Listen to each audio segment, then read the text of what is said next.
What's with that attitude? You're a wife, no, a glaring mother-in-law.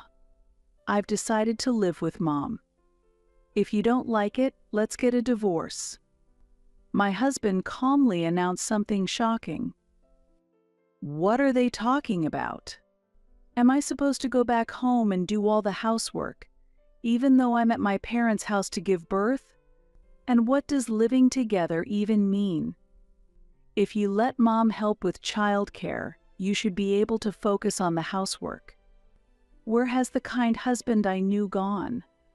I was overwhelmed with sadness, anger, and now despair. Isn't that weird? That was my brother, reacting to the story. Listen, will you try doing what I say tomorrow? My brother begins to explain a plan to uncover the truth. My name is Gina, and I'm 32 years old. I'm pregnant with my first child, who is due very soon. I'm planning to go back to my parents' house tomorrow because the due date is near. No, no. Don't lift heavy things when you're so pregnant, I'll do it. My husband, Neil, worried and packed in my stead. He was very kind and reliable. Don't live sloppily even when I'm not around. Our new house, which was just completed last year, was kept clean because of my habits of tidying up. Of course, I'll keep it clean and wait for you to come out. My husband said this while rubbing my belly. It was a very happy moment. However, one phone call shattered that happiness. My mood suddenly dropped as I saw the name displayed on the screen. Hello, Gina. The sharp voice of my mother-in-law pierced my ears. Aren't you going back to your hometown for childbirth? I told you to stop because it's disgraceful. I was utterly exhausted from her daily calls. While she appeared kind on the surface, her remarks and criticisms towards me never ceased. Are you just lazing around at home? Well, that must be nice. You are hungry? You're eating too much. Planning to gain more weight. You're already fat enough. And she boasted about her own parenting experience, continuing to lecture me day and night. My son turned out fine because I raised him right, so you won't go wrong following my advice. I was all about breastfeeding and using cloth diapers. I don't remember struggling at all, Gina. You're just being spoiled. The worst part was her comparing me to my husband's ex-girlfriend. His previous girlfriend was bright, honest, and a good girl. Why are you so defiant? I was at a loss for words. This situation was so stressful that I asked my husband several times to make it stop, but the calls never ceased. My kind husband probably found it hard to speak up. However, if this continues even after the child is born, I don't think I can tolerate it. Gina, are you listening? Yes, I'm listening. Don't go back to your hometown. What are you thinking, leaving my poor baby Neil alone? What about you? How can you still think of a grown-up man as a baby? We live in the same city, so I can come back quickly. It's not about the distance. But I've already informed my parents. Your parents? Whose child are you planning to have? Once again, an anachronistic remark from my mother-in-law bursted out. Is it not my child? Saying something like that would surely enrage her. At that moment, my husband took the call instead. Mom, didn't I tell you before?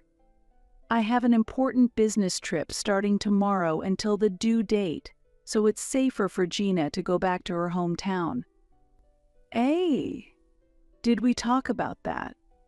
We decided together. Neil, why would you say that? Then, can you take care of her instead, Mom? I can't do that. My mother-in-law answered immediately. I would also like to refuse. She can't manage housework at all, and her house was always a mess. Moreover, she had 2 dogs and 2 cats, which are very cute, but kept in a way that was not hygienic. I suspect I'm allergic to cats, so even the midwife advised me not to go there. I have to take care of the dogs and cats, so I can't look after Gina. Then it can't be helped, right? Why does it turn out like this? I gave birth alone and went back to work right away. Gina is just being spoiled. Mom, is it okay if something happens to your grandchild? I didn't say anything like that. My husband took his time calming down my mother-in-law, who was not conducive to discussion. It's probably not that she had any ill intentions. I understand she was enthusiastic as someone with parenting experience, and she was probably just excited about her first grandchild. However, with me being pregnant, I couldn't accommodate her. I was truly grateful that my husband stood up for me. Don't worry, it's all right. Encouraged by my husband, I went ahead with the plan and returned to my parents' home as scheduled. If there were no issues, I would stay at my parents' house until the baby's 1-month checkup. In addition to my parents, my brother's family lives on the same property, and they have 3 children, the youngest of whom was just born recently. My sister-in-law was experienced, so she should be able to support me smoothly through childbirth. Though I felt lonely with my husband away, it was comforting to have my mother, who is good at cooking and caring, and my sister-in-law, who is experienced in childcare. I spent some peaceful time at my parents' house for a while. The day before the due date, labor began, and I gave birth safely. My husband was still on a business trip.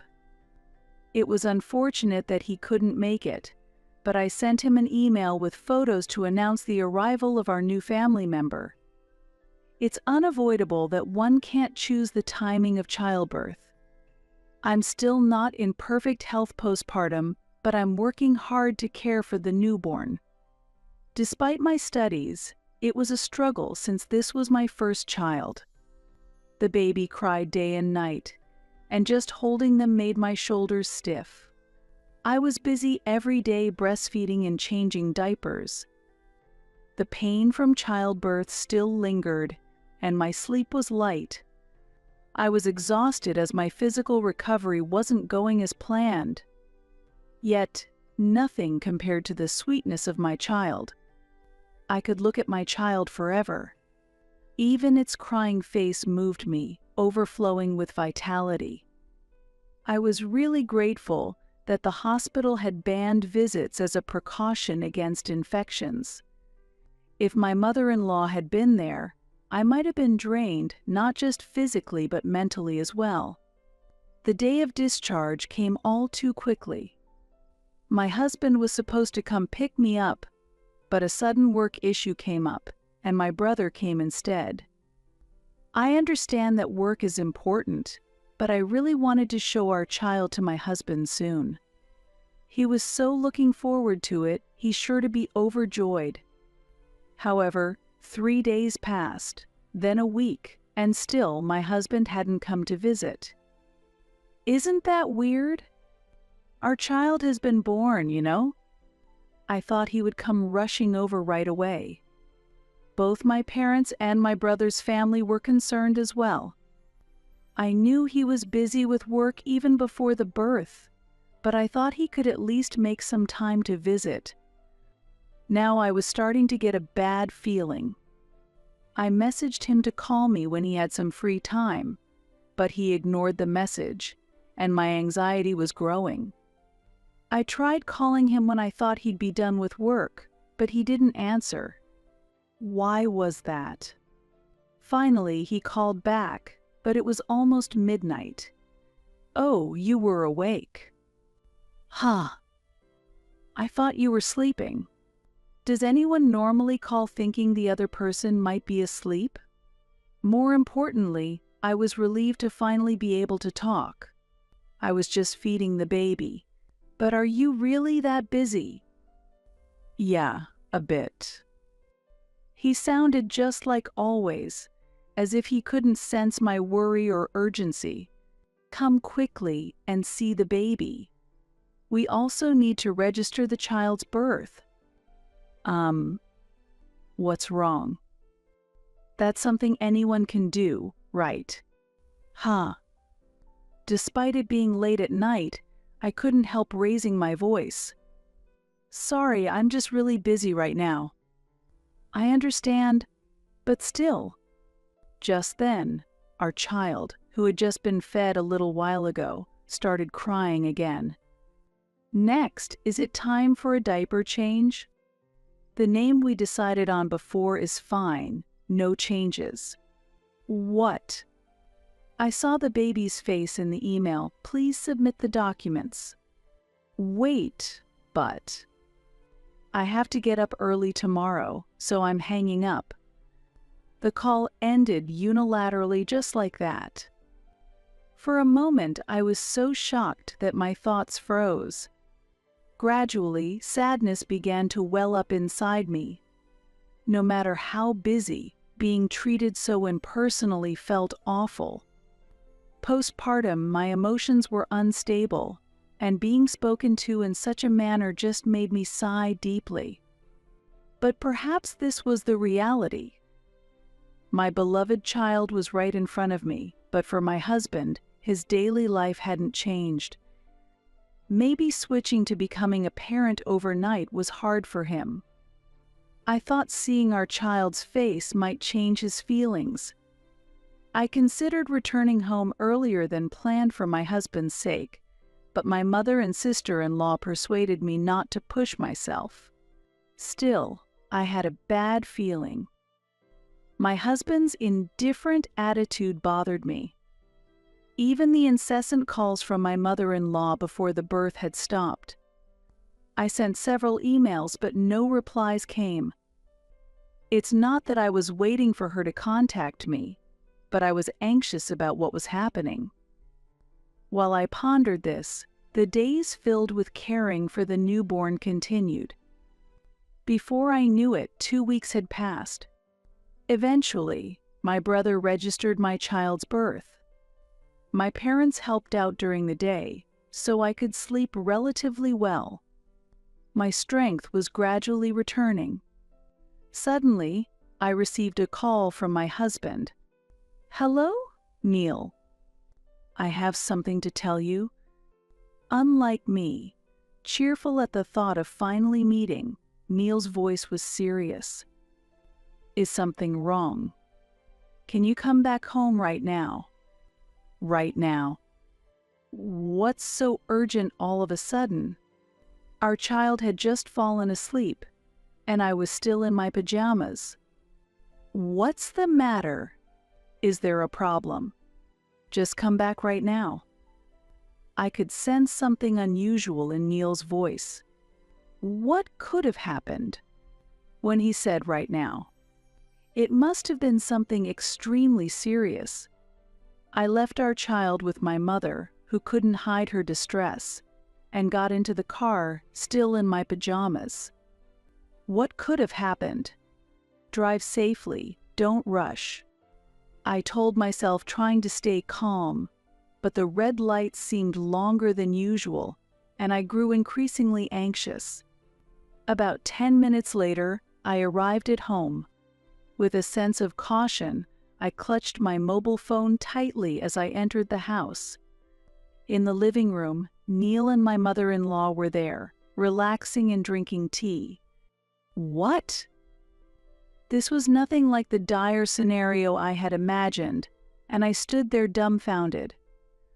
As I tried to grasp what was happening, I noticed something odd about the house. What's going on here? The small plant from the shelf, the stuffed animals from the cushions, the clock that was on the wall. They were all gone. I got rid of them because they weren't to my taste. There was no sign of regret on my mother-in-law's face. These were things I was deeply attached to.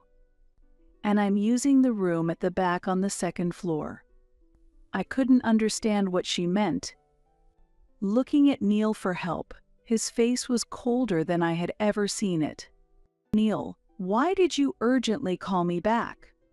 What's going on? Answer me. Neil remained silent, and it was my mother-in-law who spoke. I can't tolerate this anymore. What? How long do you plan to stay away from home? You are a wife, so you should do your duties around the house. Come back quickly and prepare our dinner. I couldn't comprehend her words. I was too stunned to react.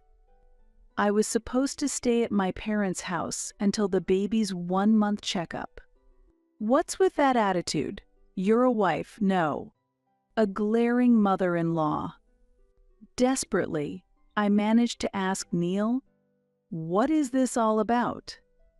Neil answered calmly, "I've decided to live with my mother." What? If you don't like it, let's get a divorce. Wait a minute, what's happening? Did I do something wrong? I don't understand. Why? Tears ran down my face as I pleaded. Seeing this, Neil and his mother looked at each other and laughed. Are we going to live together or not? Which is it? At that moment, 2 dogs and 2 cats ran down the stairs from the second floor. I sneezed unexpectedly. Yes, these pets are coming with me too. They're my precious family. Haven't I told you that I might be allergic to cats? What are you talking about? You haven't been diagnosed, have you? It might just be in your head. I hurriedly covered my face with a handkerchief, but my eyes and nose began to itch. Upon closer inspection, I noticed that the wallpaper and pillars were scratched in places. Apparently, these were marks from clawing. Our new house was being ruined. I couldn't possibly live with untrained pets and a baby. I was baffled why Neil, who knew about my allergy, would suggest such a living arrangement. Why are we starting to live together now? I can't accept this at all. If you let Mom help with the childcare, you can focus on the household chores. Don't make decisions selfishly. And why did you throw away my things without asking? Well, they were in poor taste. What? I didn't want to hear that from a mother-in-law who goes shopping in an old jersey her son used to wear. Neil said, "Just make dinner quickly." But I began to doubt if this was really my husband. I was overwhelmed by despair, beyond sadness and anger. He didn't even care about how our child was doing now. My confused mind recalled the face of my child, and I finally regained my composure. I don't need such a husband, such a father anymore. Talking was useless. I decided to divorce. The tears weren't from sadness, but from my cat allergy. I hurried back to my parents' house. The moment I saw my sleeping child's face, I couldn't stop the tears anymore. Seeing me in tears, my brother became concerned and asked what had happened. I explained how I was forced into living together and how the house had been completely changed. Even though the cats were no longer there, I couldn't stop crying. "Isn't that strange?" my brother said, tilting his head. "Suddenly all this happened. I wonder if something else is going on? Maybe," he murmured to himself. "Are we just going to leave it like this? I hate it, but I don't know what to do." "You hate it, right?" "Of course. I'm angry, confused, and frustrated. Listen, will you try doing what I say tomorrow?" The next day, I put on an apron and a mask and headed back to the house where my husband was. The floors of the house hadn't been cleaned and were covered with pet hair. Laundry and trash were scattered everywhere, making the sanitary conditions poor. Without complaining, I began to clean each room diligently. My mother-in-law watched contentedly. It seems like you finally understood your duties as a wife. Bring the grandchild over quickly. Yes, I'll bring them as soon as I finish cleaning. When will you be done? By tomorrow. That's too late. Hurry up. Sorry. I'll make sure everything is spotlessly clean so that you and the pets can be comfortable. That's only natural. Let her say what she likes. I smirked to myself. Then, I'll come back tomorrow. Please do. Unaware of anything, my mother-in-law acted arrogantly. This was her last moment of reprieve. The plan was progressing smoothly. Back at my parents' house, I hugged my child, whom my mother had been looking after. My mother-in-law had been urging me to bring the grandchild quickly. I was at my limit. I would never let her hold my child. My brother, who had been waiting, played a video that had been recorded. The screen showed my mother-in-law and my husband. It was footage taken today with a small camera I had set up in the house while I was cleaning. Once the cleaning is done and the house is tidy, we'll get her to leave. A little pressure and she'll fold. Hurry up, she is waiting for me. See, that's why I always said you were better off with your ex-girlfriend? I really should have listened to you, Mom. That daughter-in-law is stubborn, unfriendly, and allergic to cats. I only appreciate her for giving me a grandchild. My girlfriend and I don't want kids anyway. That's fine. I'll raise the grandchild and have them take care of me in the future. What outrageous things were they saying? Anger welled up from the depths of my heart. The latest cameras really are great. While my brother seemed impressed, I had no room to listen to that conversation.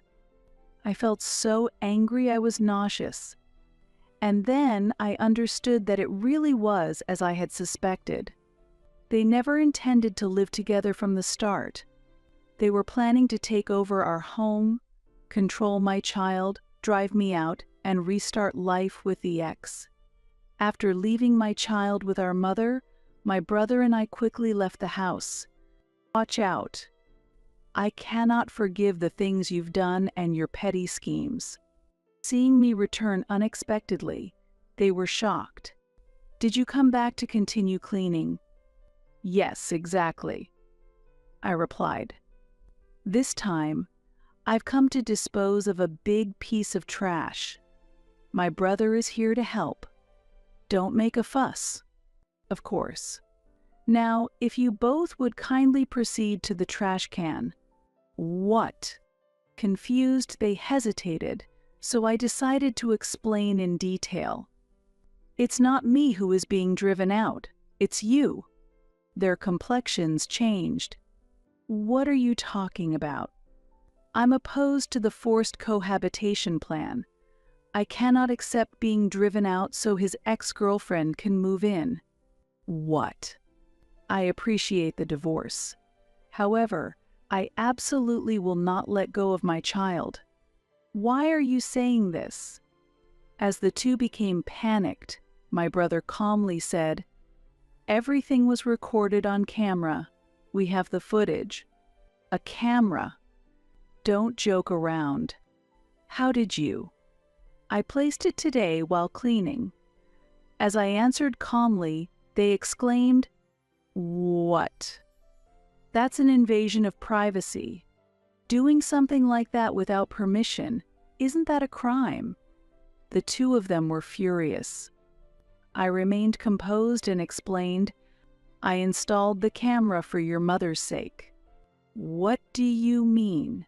For my sake?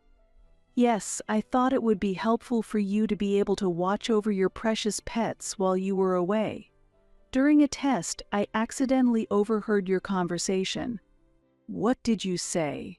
My husband's face turned pale. Hey, I really want to hear this. While I was risking my life giving birth to your child, what were you doing? He stammered, seemingly at a loss for words. Mother, do you maybe know anything about this?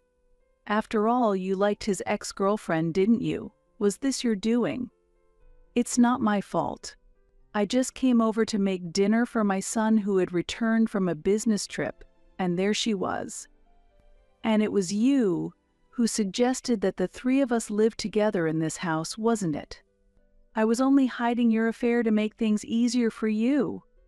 The two of them desperately continued making excuses. Why did you bring the ex-girlfriend home? Was the business trip a lie? It wasn't a lie. I just happened to run into her while on the trip, and we went out for drinks after a long time, and one thing led to another. One thing led to another, he flustered. I glared at my husband, my disgust evident. It wasn't intentional, but she started saying how pitiful I was, being neglected by you. Huh. I was incredulous at his words. Neglected. Who has been neglecting whom? In fact, isn't that true? You always used pregnancy as an excuse to avoid going out or eating together. My feelings have been continuously ignored. What are you talking about? You agreed that it was okay. I never agreed. I've been enduring it. Why don't you treat me with importance? I'm always kind, but you never appreciate it. My husband's behavior turned defiant and childish. It was unbelievable that an adult would say such things. Was this his true self? I felt utterly disappointed. Comparing himself to our unborn child and voicing grievances was completely beyond my comprehension. Then, my ex said, "Whenever you're tired of being a dad, I'm here to comfort you." And while I was away at my parents' house, she had been comforting him. What did she mean by being a dad? Nothing had even started yet. I picked up my smartphone and called the woman who should be part of this conversation. I had already spoken with her. My brother had found her through social media and explained the situation, and she promptly gave us her contact information. "Hello, I apologize for calling again. It seems my husband is still misunderstanding the facts, so could you please reiterate what you confirmed earlier?" I set the smartphone to maximum volume and switched it to speaker mode, directing it towards my husband. The ex-girlfriend responded, slightly irritated. I didn't do anything.